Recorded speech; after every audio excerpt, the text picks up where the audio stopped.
अस्सलाम students, my name is Mohammad Ashir Tariq.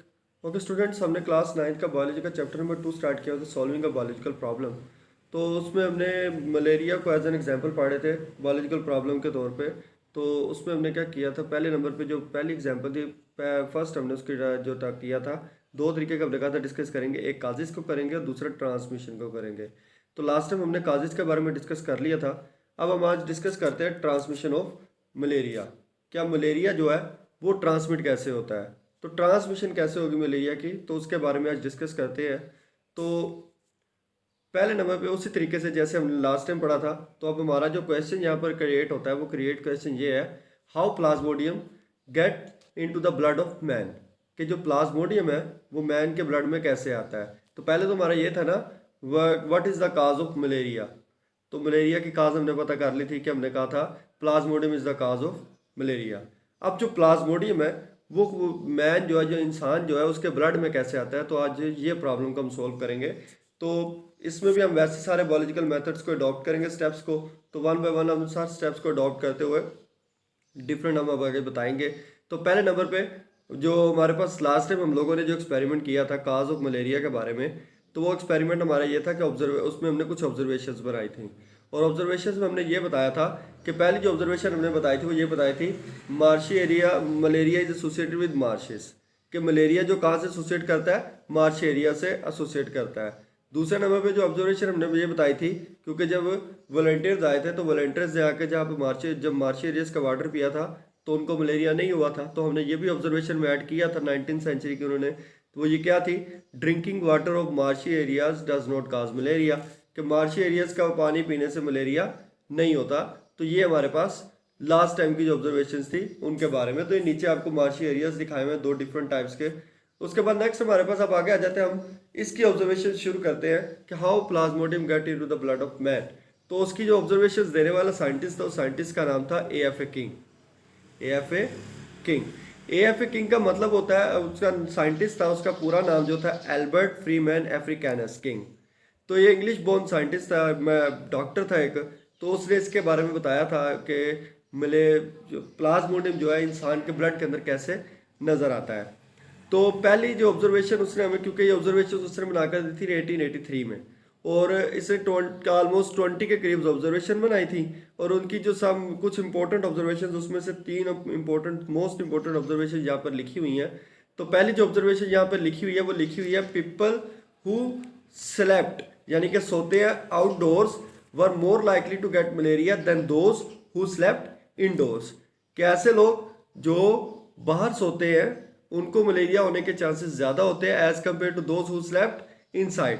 यानी कि जो अंदर के जो घरों के अंदर सोते हैं, कमरों में सोते हैं, उनको मलेरिया के चांसेस कम होते हैं as compared to those who slept outside. जैसे नीचे आपको डायग्राम में भी दिखाया है कि ये बच्चे जो है बाहर के सो रहे हैं, और यहाँ पर ये आपको रूम में सो रहे नज़र आ रही है। तो यहाँ पर आपको यहाँ पर अब जो बच्चे बाहर सो रहे हैं वहाँ पर मलेरिया के चांसेस ज़्यादा होंगे as compared to those who slept indoor. Next observation जो हमारे पास ए किंग ने बनाकर दिया है वो ये है कि people who slept under fine nets. कि ऐसे जो लोग फाइन नेट्स, यानी कि नेट्स के नीचे, नीचे वाइट कलर की आपको डायग्राम भी नजर आ रही है, इन फाइन नेट्स के नीचे सोते हैं, उनको मलेरिया के चांसेस कम होते हैं than those who did not use such fine nets. तो ऐसे लोग जो फाइन नेट्स यूज नहीं करते उनके अंदर मलेरिया के चांसेस ज्यादा होंगे as compared to those who slept under fine nets. Third जो ऑब्जर्वेशन ए किंग ने हमें दी वो ऑब्जर्वेशन ये थी कि individuals who slept near a smoky fire did not get malaria. कि जो लोग स्मोकी फायर्स के करीब सोते हैं, यानी कि आग के करीब सोते हैं, उनको मलेरिया के चांसेस कम होते हैं, उनको मलेरिया नहीं होता। तो ये हमारे पास किसने ऑब्जर्वेशंस बनाकर दी थी, ए किंग ने, या एल्बर्ट, जिसका पूरा नाम क्या था, एल्बर्ट फ्रीमैन अफ्रीकानस किंग, उसने हमें ये ऑब्जर्वेशंस बनाकर दी।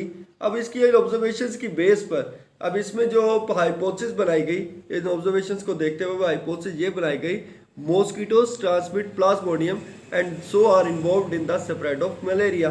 कि कह रहे हैं कि मॉस्किटो जो है वो क्या करेगा, सीधी सी बात है, हाइपोथेसिस बना ली, क्योंकि मलेरिया मॉस्किटो बाहर होते हैं तो मॉस्किटो की वजह से मलेरिया फैलता है। तो अब वही हाइपोथेसिस को लेकर चल रहे हैं, मॉस्किटो ट्रांसमिट प्लाज्मोडियम। तो प्लाज्मोडियम कौन ट्रांसमिट कर रहा है, मॉस्किटो ट्रांसमिट कर रहा है, and so are involved in the spread of malaria. और वही किस में इन्वॉल्व है, स्प्रेड ऑफ मलेरिया में इन्वॉल्व है। तो ये आपके सामने मॉस्किटो का एक डायग्राम। तो अब इसी हाइपोथेसिस को हम प्रूव करने के लिए आगे अब अपने डिफरेंट स्टेप्स को परफॉर्म करेंगे।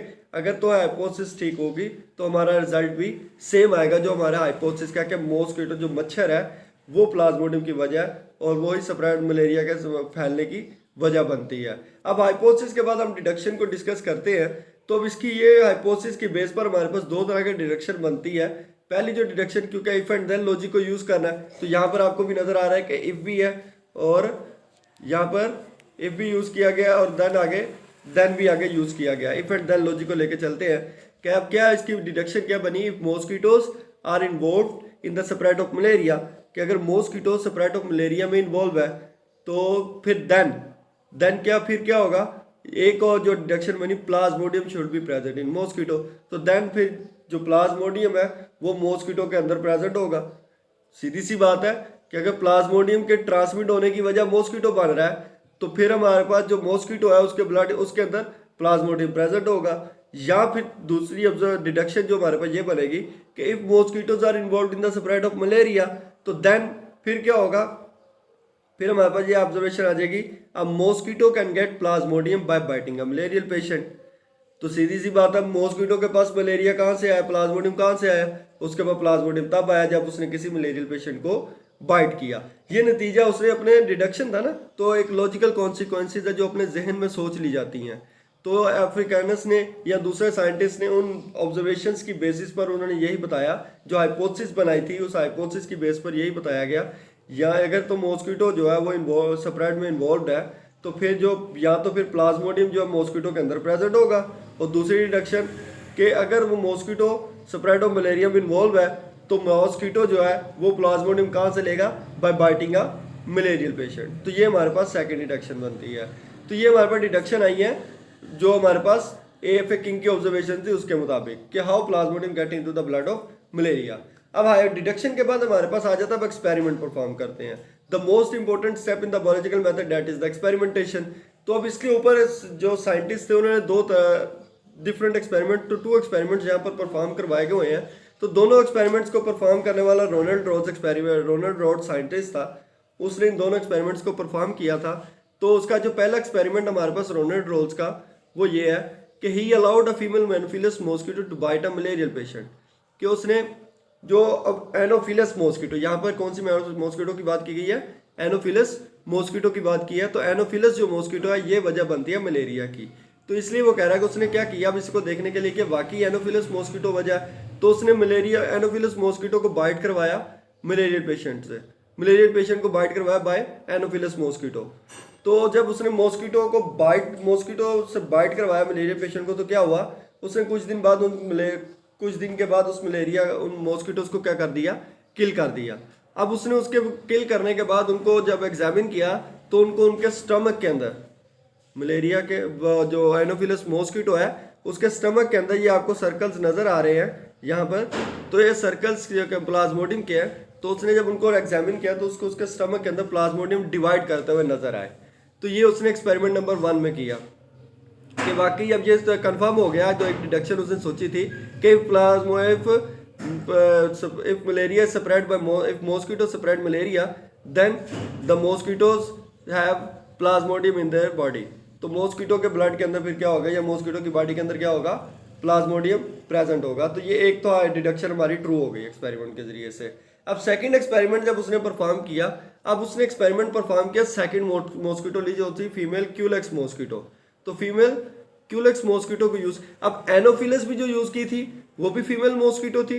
यहाँ पर भी जो एक्सपेरिमेंट 2 में भी उसने जो मॉस्किटो यूज किया that is also a female Culex mosquito. अब उसने क्या किया, he allowed a female Culex mosquito to bite on the sparrow suffering from malaria.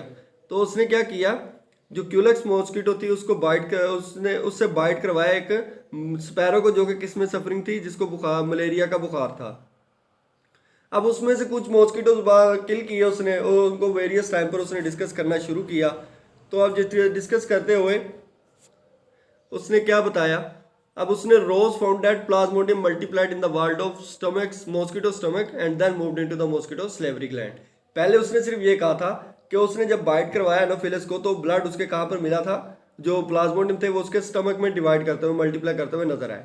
लेकिन अब वो कह रहा है कि जब उसने क्यूलेक्स मॉस्किटो से बाइट करवाया स्पैरो को, तो उसमें उसने क्या देखा कि उसके अंदर, उसके स्टमक के अंदर, क्यूलेक्स मॉस्किटो के स्टमक के अंदर जो प्लाज्मोडियम है वो डिवाइड कर रहा था, और दूसरे नंबर पे जैसे ही वो डिवाइड करता था then moved into the mosquito salivary gland, तो मूव कर जाता था फिर वो किसके पास, मॉस्किटो के, कि यानी कि वो स्टमक के अंदर, मॉस्किटो के स्टमक के अंदर डिवाइड करता था, मॉस्किटो के स्टमक से डिवाइड करने के बाद वो आगे पास हो जाता किसके पास, स्लेवरी ग्लैंड्स के पास मूव कर जाता था। ये किसने बताया हमें, रोज ने बताया। उसके बाद हमारे पास क्या होता है कि उसने फिर उन मॉस्किटोज को, कुछ मॉस्किटोज को जिंदा रखा और उसने फिर मॉस्किटोज को बाइट करवाया हेल्दी स्पैरो को।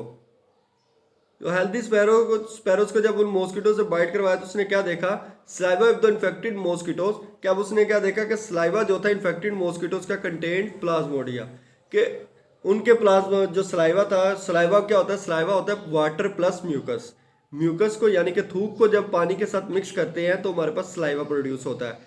तो रोज ने ये किया कि जो मॉस्किटोज के जब प्लाज्मोडियम डिवाइड करके स्लाइवा के पास मूव कर रहे थे, तो उसने जब उन्होंने कुछ मॉस्किटोज को जिंदा रखा और उनको फिर हेल्दी स्पैरोज को बाइट करवाया, तो फिर उसने ये देखा कि जो स्लाइवा था इन्फेक्टेड मॉस्किटो का, उनके अंदर प्लाज्मोडियम उनको नजर आया। प्लाज्मोडिया मतलब प्लाज्मोडिया सिंगुलर, प्लूरल हो गया तो प्लाज्मोडियम नजर आया। And these enter the sparrows blood, और जब उसने स्पैरोज को बाइट किया तो उनके ब्लड के अंदर वो प्लाज्मोडिया क्या चला गया, एंटर हो गया। अब जैसे ही उसने उनके, when he examined the blood of these previously healthy sparrows he found many plasmodia in it, तो उसने ये इसलिए एंटर हुआ, उसने देखा जब एग्जामिन किया तो उसको वाकई उसके ब्लड के अंदर प्लाज्मोडिया नजर आया उन हेल्दी स्पैरोज के अंदर। अब नेक्स्ट उसने क्या किया, नेक्स्ट रिजल्ट हमारे पास क्या है एक्सपेरिमेंट्स के बाद, अब ये हमारे पास कंफर्म हो गया कि जो हाइपोथेसिस, जो डिडक्शन थी, कि जो उसने रिजल्ट सोचा था इफ प्लाज्मोइड मलेरिया इस मॉस्किटो स्प्रेड मलेरिया, तो उससे रिलेटेड जैसे mosquito transmit Plasmodium and spread malaria, कि जो हमने हाइपोथेसिस बनाई थी, जो हमारी हाइपोथेसिस थी, वो हाइपोथेसिस हमारे पास क्या हो गई, ट्रू हो गई, कि मॉस्किटो जो है वो प्लाज्मोडिया को ट्रांसमिट करता है और मलेरिया फैलाता है। यही हमारी हाइपोथेसिस थी, और इस रिजल्ट्स के जरिए से हमारी हाइपोथेसिस भी क्या हो गई, ट्रू हो गई। इन एक्सपेरिमेंट्स के जरिए से, हमारी इन एक्सपेरिमेंट डिडक्शंस वगैरह के जरिए से हमने जो हमारी हाइपोथेसिस थी उसको ट्रू साबित किया। तो अब उसके बाद हमारे पास कुछ क्वेश्चंस उठते हैं, कुछ क्वेश्चंस आते हैं। वो पहले नंबर पे तो आपको यहाँ पर डिफरेंट तीनों तरह की मॉस्किटोज दिखा देता हूँ।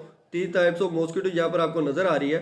तो जो पहले नंबर पे आपको जो नजर आ रही है, इसको कहते हैं एनोफिलस मॉस्किटो, यानी कि जो मलेरिया काज करते हैं ह्यूमंस के अंदर, वो मॉस्किटो ऐसी नजर आती है। दूसरे नंबर पे, और ये भी मॉस्किटो जो anopheles mosquito that is also female mosquito. तो उसके बाद दूसरे नंबर पे आपको एडिस मॉस्किटो के बारे में नजर आ रहा है, ग्रीन कलर के बॉक्स के अंदर, Aedes cause dengue in human, कि डेंगू फीवर जो हमारे पास, जो डेंगू हमारे पास आजकल फैल रहा है, उसकी जो वजह बनती है वो एडिस मॉस्किटो बनती है। And aedes mosquitoes are also a female mosquito. और थर्ड टाइप यहाँ पर आपको क्यूलेक्स मॉस्किटो की नजर आ रही है, और ये क्यूलेक्स मॉस्किटो अब किसके अंदर मलेरिया काज करेगी, स्पैरोस के अंदर मलेरिया काज करेगी। तो ये 3 डिफरेंट टाइप्स ऑफ मॉस्किटोज, और क्यूलेक्स मॉस्किटो भी कौन सी मॉस्किटो है, फीमेल मॉस्किटो। तो यहाँ पर आपको एक बात साबित हो गई कि अब तीनों में बीमारियां, जो तीनों जो डिजीज, जो ह्यूमंस वगैरह या डेंगू है, मलेरिया ह्यूमंस में या स्पैरोस में मलेरिया, इन तीनों को काज करने वाली मॉस्किटोज कौन सी हैं, फीमेल्स हैं। तो यहाँ पे ये बात तो साबित होगी कि हर लड़ाई की जड़ कौन है, हर बीमारी की जड़ कौन है, फीमेल है। वैसे मजाक करो, वैसे है नहीं। तो ये हमारे पास 3 डिफरेंट टाइप्स है मॉस्किटोज की। अब उसके बाद हमारे पास आ जाता है कि कुछ क्वेश्चंस अराइज होते हैं। वो क्वेश्चंस क्या है, पहला जो क्वेश्चन है हमारे पास, how female mosquito drawn blood from the host, कि पहला जो क्वेश्चन हमारे पास अराइज हो रहा है कि फीमेल मॉस्किटो जो है वो होस्ट में से ब्लड लेती है, अब कैसे है। ये तो आपको पता चल गया कि ब्लड से ट्रांसमिट हो रहा है मलेरिया, फीमेल मॉस्किटो उसमें ब्लड लेगी, बाइट करेगी तो वो उसके अंदर से ब्लड ले लेगी। अब कह रहे हैं कि कैसे, क्योंकि उसका इंसानी खून है, तो इंसानी खून तो क्या होता है कि जब इंसान के अंदर से ब्लड रिलीज होता है तो वो खून निकलते ही जम जाता है। तो इतनी जल्दी में वो कैसे अपना खून, जो ह्यूमन से ब्लड ले लेती है, मॉस्किटो कैसे ब्लड लेगी। तो उसने अब ये क्वेश्चन को अब सोल्व करने के लिए क्वेश्चन का आंसर क्या किया, when the female mosquito pierces the skin with her mouth parts, she injects a small amount of saliva into the wound before drawing blood।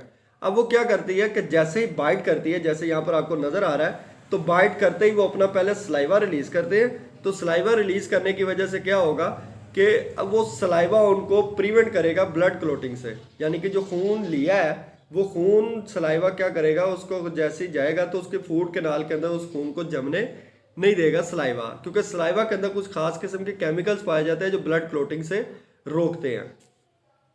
तो ये इस तरीके के जरिए, इस तरीके से जो फीमेल मॉस्किटो है वो ब्लड पेश करती है ह्यूमन बॉडी में से। उसके बाद नेक्स्ट जो क्वेश्चन हमारे पास राइज होता है, how welts appear after the mosquito bite, यानी कि जिसको आप उर्दू में तड़फड़ कहते हो, उसको हम इंग्लिश में वेल्ट्स का नाम देते हैं, तड़फड़ जिसको कहा जाता है। यानी कि मच्छर के काटने की वजह से जो स्वेलिंग हो जाती है थोड़ी सी एरिया पे, वो हमारे पास क्या होते हैं, वेल्ट्स बनते हैं। अब वो वेल्ट्स क्यों अपेयर होते हैं कि जब मॉस्किटो बाइट करती है, तो जब मॉस्किटो वेल्ट्स अपेयर होने की वजह यह है कि जैसे मॉस्किटो बाइट करके जाती है तो उसकी वजह से क्या होता है कि वहाँ पर सलाइवा का एलर्जिक रिएक्शन हो जाता है। जो वो सलाइवा रिलीज करती है अपने फूड कैनाल में ब्लड क्लोटिंग को बचाने के लिए, तो उसके सलाइवा के अंदर कुछ केमिकल्स हैं जिसकी वजह से वहाँ पर एलर्जिक रिएक्शन हो जाता है। और मोस्ट केसेस में तो आम हालात में तो यही होता है कि उसमें थोड़ी देर के लिए ईचिंग सेंसेशन होती है, यानी कि खारिश वगैरह होती है, फिर स्वेलिंग होती है, और वो कुछ वक्फे के बाद खुद ही ठीक हो जाती है। तो ये हमारे पास आम हालात में जब हम बात करेंगे, जब आम हालात में हमारे पास मॉस्किटो काट कर जाती है, तो थोड़ी देर में आप लोग देखते हो कि आजकल आपको वेल्ट्स बनते हैं, आजकल मॉस्किटो बाइट कर रही है, तो उसको बाइट करने से हमारे पास जो स्वेलिंग होती है थोड़ी देर के लिए, ईचिंग सेंसेशन होती है, बाद में वो खुद ही ठीक हो जाती है। तो ये हमारे पास मॉस्किटो के बाइट करने की वजह से होती है। उम्मीद करता हूँ स्टूडेंट समझ आ गई होगी इंशाल्लाह। अल्लाह हाफिज़, थैंक यू।